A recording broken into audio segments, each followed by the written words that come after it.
Hey, what's up, everyone? Hope you're doing good because there's a pretty meaty update that just landed for FB Firebreak, and this one actually changes how the game feels moment to moment, not just a couple of tweaks you forget about after an hour. The biggest addition, and honestly, the heart of this update, is the new Endless Shift mode. This isn't just another playlist with slightly tougher enemies.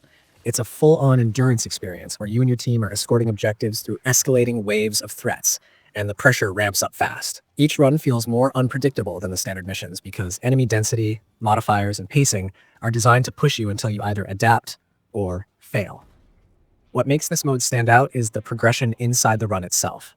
You're earning a separate currency while you play, and that currency lets you unlock temporary upgrades, perks, and buffs that can completely change how your build performs before the run ends. It creates those moments where you're barely holding things together, then one smart upgrade suddenly flips the situation and you're back in control, at least for a while. It works solo if you want the challenge, but it clearly shines with a coordinated group where everyone understands their role. Another thing that sounds small on paper but feels great in practice is the addition of weapon inspect animations. Being able to actually look at your gear up close adds personality to the arsenal and gives a stronger sense of ownership over your loadout.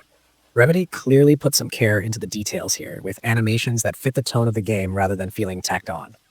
It doesn't affect combat balance at all, but it does make downtime between fights feel more immersive, especially when you're waiting for the next wave to hit. On the progression and rewards side, Rogue Protocol brings in a fresh batch of cosmetics tied to the new mode and events running alongside the update. These aren't just reskins either. There's a noticeable effort to make them feel earned rather than handed out. Along with that, there's a limited time double XP event, which is perfect timing considering how demanding Endless Shift can be. It gives players a real incentive to experiment, grind out levels, and test builds without feeling like progress is crawling. Now let's talk balance and fixes, because this patch quietly does a lot of cleanup work. Enemy behavior has been tuned, so certain units are less erratic and more readable during chaotic encounters, which is huge when waves start stacking on top of each other. Some weapons that felt underwhelming before have received adjustments to damage scaling and handling, making them viable options instead of automatic skips. On the flip side, a few overperforming setups have been reined in slightly so the meta doesn't feel stale or one-note. None of these changes feel extreme, but together they create a smoother, more consistent combat flow. Stability and performance also got attention here. Players on multiple platforms should notice fewer hitching issues during intense fights, improved matchmaking reliability, and better overall responsiveness when loading into sessions. Cross-platform voice chat, which was introduced earlier, benefits from extra polish in this update as well, with clearer audio and fewer random disconnects mid-match.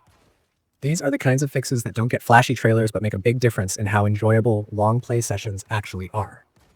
There are also a ton of quality of life improvements tucked into this update. Interface clarity has been improved in menus related to upgrades and rewards, making it easier to understand what you're unlocking and why it matters. Objective indicators are more readable in high-contrast environments, which helps a lot in Endless Shift, where things can get visually overwhelming fast. Small bug fixes address issues like abilities not triggering correctly, UI elements overlapping, and rare cases of progress not tracking as intended.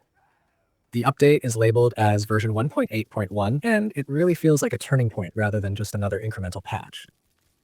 Rogue Protocol gives the game a mode that's built for replayability, experimentation, and those tense last stand moments that co-op shooters live and die by. Whether you're chasing higher wave clears, perfecting builds, or just enjoying the moment-to-moment chaos with friends, this update adds weight to the experience in a way that feels deliberate and well thought out.